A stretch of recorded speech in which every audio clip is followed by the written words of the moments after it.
Hi, my name is Dr. Aram Elias, and I'm a board certified dermatologist. I've been in practice for almost 20 years, and I would love to share with you all of the things that I've experienced in the past 2 decades, especially when it comes to skincare products and skincare routines, because as we all know, there has been a product explosion, and it's really hard for patients to navigate this. So, of course, subscribe now and keep an eye out for my future videos in this one where we're going to talk about this in a lot more detail.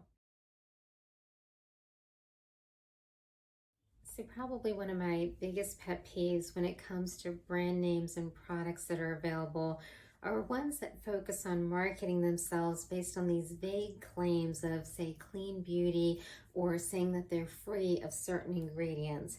I get frustrated by these brands only because those words, clean beauty, does not mean a lot to me as a dermatologist and to many of my colleagues, only because these are buzzwords that are not telling us what else is in the product.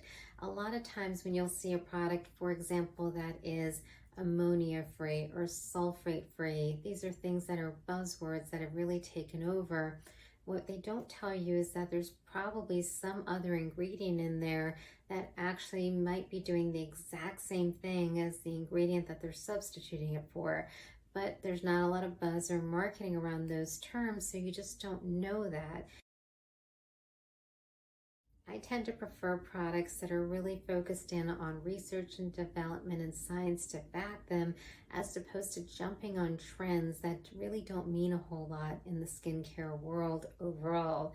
Remember, these kind of ideas that are out there really should be rooted in science and understanding what's best for your skin, as opposed to just misleading you into thinking that something is better for your skin when it may not have the science to back their particular ingredients. So if we go back to that car analogy again, when it comes to, say, choosing skincare products, a lot of this boils down to understanding what skincare products can even achieve in your routine. For example, you can wash your car aggressively every day with a really amazing, car wash. You can detail it every day, but ultimately the car still can only get so clean, it can only get so shiny. It isn't that it can do much more than that. And that's where I really have to say that this is the exact same thing when it comes to skincare. You can have a product that tells you it's going to give you more hydration, more, moisture in your skin.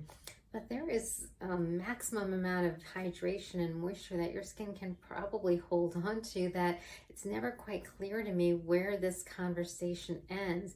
Yes, we want to moisturize your skin. Yes, we want to hydrate your skin, but really, how much can you get achieved or how much can you get done by choosing expensive products or lots of products?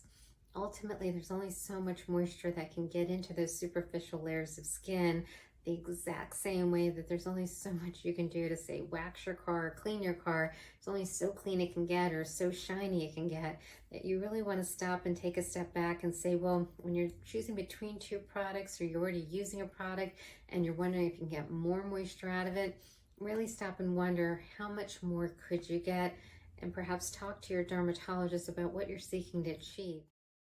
Say, for example, if your issue is dryness in your skin, you try a moisturizer and say an hour later your skin is still dry, then that's not the moisturizer as a problem. There's an underlying inflammatory issue with your skin that needs to be addressed, whether it be rosacea or seborrhea or some sort of trigger to that inflammatory response, because ultimately the dryness is reflective of that response and not just dryness because there's no moisture in your skin.